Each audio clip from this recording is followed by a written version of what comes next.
अस्सलाम वालेकुम। Maths and NTS tricks में आपको खुशामदीद कहते हैं। ये जो पीएसटी का पेपर आप देख रहे हैं, इसका आज हम पार्ट 3 अपलोड करेंगे। इससे पहले 2 पार्ट हम अपलोड कर चुके हैं। ये पेडागॉजी के क्वेश्चंस रहते हैं, तो चलो इसको सॉल्व कर लेते हैं। हमने यहाँ पर क्वेश्चन नंबर 8 से सॉल्व किए थे इससे पहले।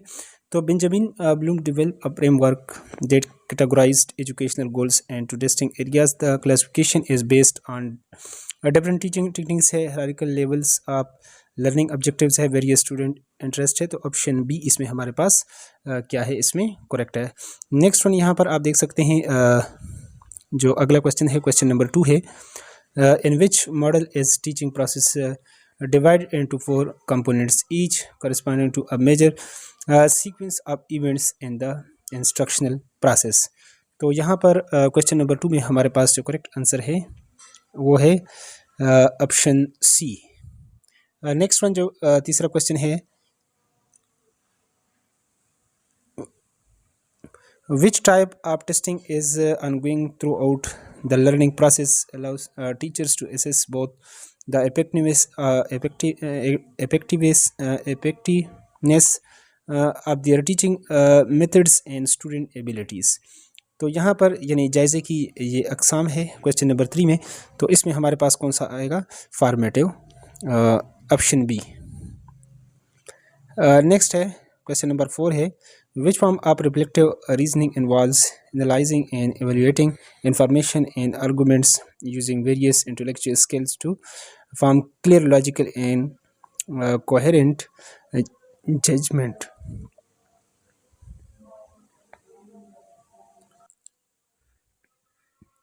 Coherent judgments within a specific context. तो यहाँ पर हमारे पास कौन सा क्वेश्चन इसमें 4 में क्रिटिकल थिंकिंग, ऑप्शन ए हमारे पास इसमें क्या है, करेक्ट आंसर है। नेक्स्ट वन जो 5वां है, from which two Greeks words it is the term philosophy.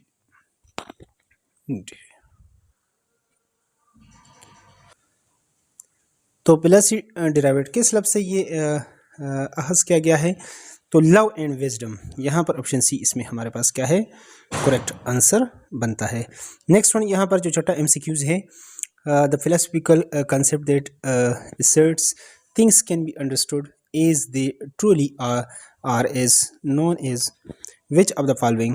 तो यहाँ पर ऑप्शन बी जो है रियलिज्म, क्वेश्चन नंबर 6 में ये हमारे पास क्या है, करेक्ट आंसर बनता है। नेक्स्ट वन यहाँ पर जो 7 है, which process involves thinking about learning material by linking it to existing information or ideal in the learner's mind।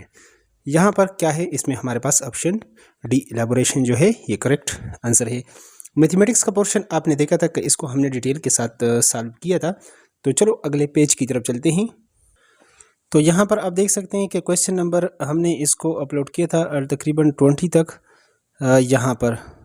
तो चलो यहाँ पर हम क्वेश्चन नंबर यहाँ पर अब स्टार्ट कर लेते हैं 21 से। If both sum and product of the roots of the equation mx² - 5x + n = 0 are equal to 10 then the values of n will be. तो जैसा कि आप जानते हैं कि सम ऑफ रूट आपके पास अल्फा प्लस बीटा, यहाँ पर इसकी वैल्यू जो है आपके पास माइनस आपके पास क्या होती है, माइनस बी ओवर ए। तो माइनस चूँकि आप यहाँ पर -5 है तो माइनस माइनस क्या हो जाएगा, +5 हो जाएगा, और एक ही जगह यहाँ पर इस इक्वेशन में m है तो ये इसकी इक्वल हो जाएगा। और अल्फा बीटा जो है वो किसके इक्वल होता है, c ओवर a के इक्वल जो फार्मूला है। तो c यहाँ पर n है और दूसरा यहाँ पर m है। तो ये दो चीज़ें आपने यहाँ से याद, फिर आप देख रहे हैं कि ये दोनों किसके इक्वल है, 10 के इक्वल है। यानी ये आपके पास सम ऑफ रूट ये भी 10 के इक्वल है और दूसरा भी 10 के इक्वल है।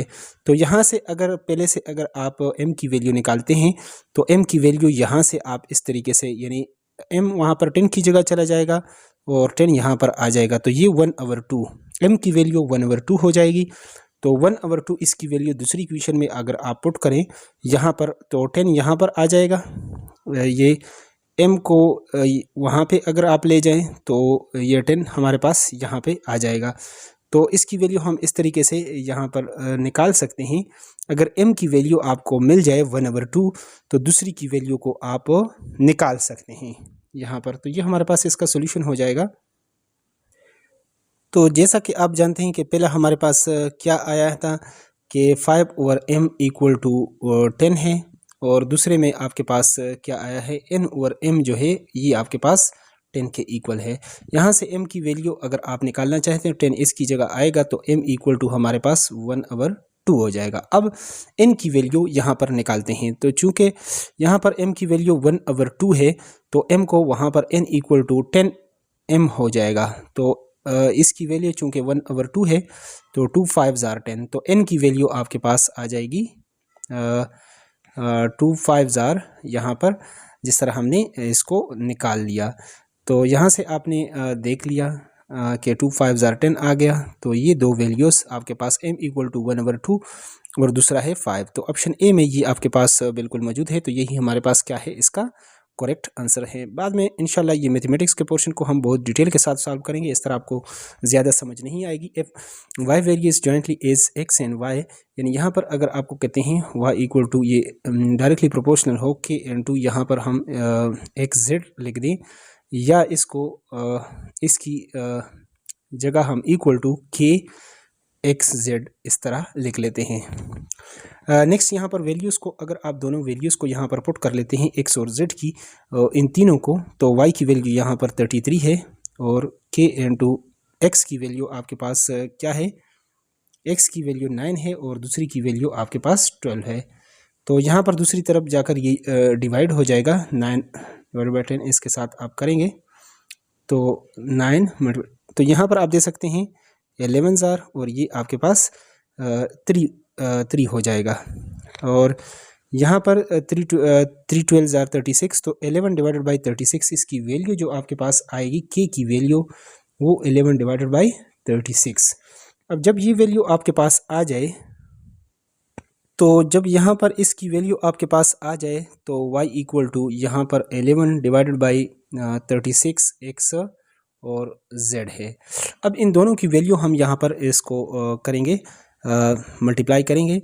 तो यहाँ पर आपने y की value then find the value of y, तो y = 11/36 है और x की वैल्यू 16 है और z की वैल्यू 22 है।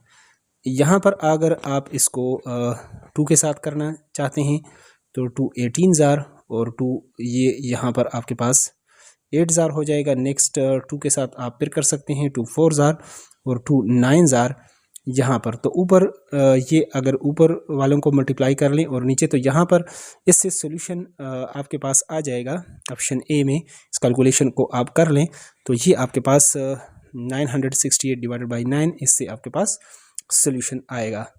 नेक्स्ट यहाँ पर एक और इक्वेशन, यहाँ पर एक और मैथमेटिक्स का जो क्वेश्चन है, क्वेश्चन नंबर 13 है। An arc of length 2.5 centimetre of circle subtend an angle theta at the centre O of diameter 6 centimetre. अगर डायमीटर 6 सेंटीमीटर है तो r = 3 हो जाएगा, द वैल्यू ऑफ थीटा।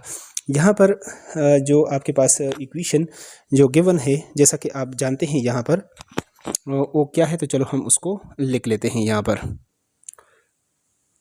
तो इसके लिए आपके पास जो बनता है इस = r थीटा और थीटा = s और r।